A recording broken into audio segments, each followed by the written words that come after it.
Yes. Next, we'll study about pure substance. Pure substance, it is of two types, elements and compound. Both are pure substance. Elements and compounds, both are pure substance. So first we'll discuss about element. So what is element? Some examples we can take. Iron, it is an element. Sulfur is an element. Silicon is an element. So here what we see, if we take a piece of iron, it will be made up of only iron atoms. Size, shape, everything same. Size, mass, everything same of iron atoms. If you take sulfur, it will be made up of only sulfur atom. If you take silicon, it will be made up of only silicon atoms. So what do you observe here is, these all are elements. Iron is element. Among element it is metal. Sulfur is also element. Among element it is non-metal. And silicon is also element, but among element it is metalloid. So element it is of three types: metal, non-metal and metalloid. But what is common in all these three elements? They are made up of only one kind of atoms. Iron element made up of only iron atoms. Sulfur element made up of only sulfur atoms. In the same way, silicon element made up of only silicon atoms. So what is element? Element is pure substance. Element is pure substance made up of only one kind of atoms.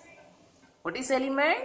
Element is pure substance made up of only one kind of atoms.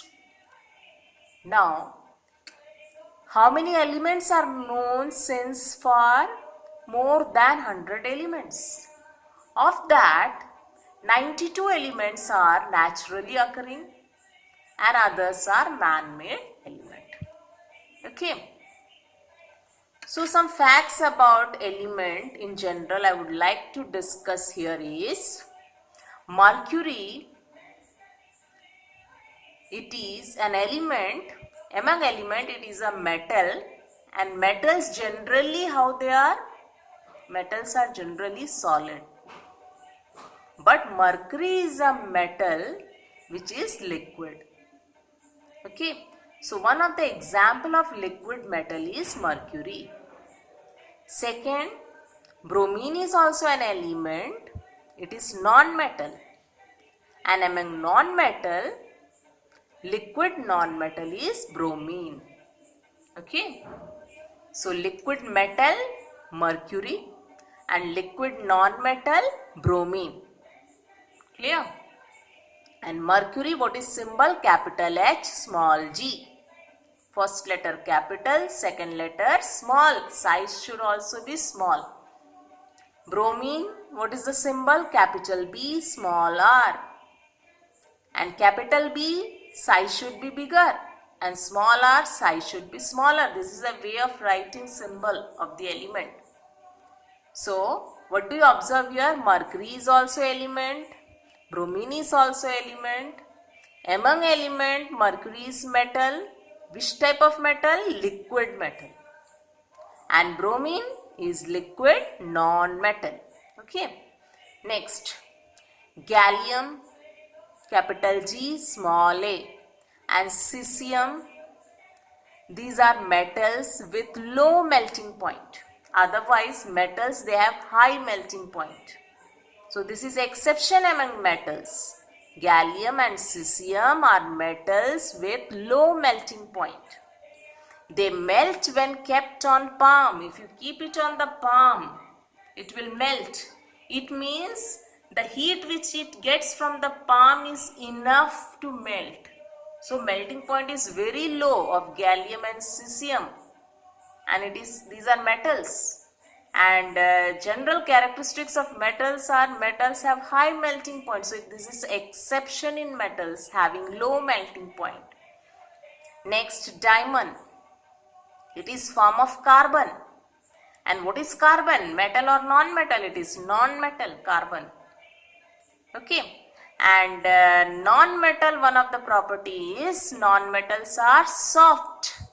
Non-metals are soft. But diamond, what is diamond? Form of carbon, and carbon is non-metal, is the hardest substance known. So it is exception among non-metal. Diamond, which is a form of carbon, and carbon is non-metal. And about non-metal, the property is non-metals are soft. So this is an exception among non-metal. Okay. Diamond is the hardest substance known. Next, graphite. Graphite is also form of carbon, and carbon is what? Non-metal.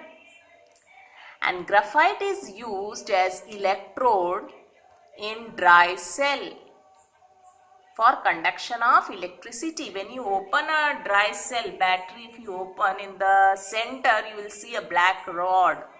What is that black rod? That is graphite rod. Okay. So graphite, it is form of carbon, and carbon is non-metal. So graphite, a form of carbon, is used as electrode in dry cell for what? For conduction of electricity. And about non-metal, one of the characteristics is non-metals are poor conductor of heat and electricity. So graphite, form of carbon, it is non-metal. Where it is used, graphite, as electrode it is used. Where? In dry cell. For what purpose? For conduction of electricity. So it is an exception among non-metal. Next, diamond. What is diamond? Form of carbon, and carbon is non-metal. It is highly lustrous non-metal. It is highly lustrous. Lustrous means shining. It has good shine. It is highly lustrous. But about non-metal, the characteristics is non-metals are dull. They do not have shine. But diamond, form of carbon, and carbon is non-metal, but diamond is highly lustrous. So this is again an exception. And so diamond is used for making jewelries because it is highly lustrous. Next, lustrous non-metals. Some more lustrous non-metals are there, otherwise non-metals are dull. So lustrous non-metals are diamond, one of the example, form of carbon. Next, graphite. It is also lustrous, it is also form of carbon, and carbon is non-metal. Iodine. Iodine is also non-metal, but it is lustrous. So these all are exception among non-metals, which is lustrous, having shine. Next,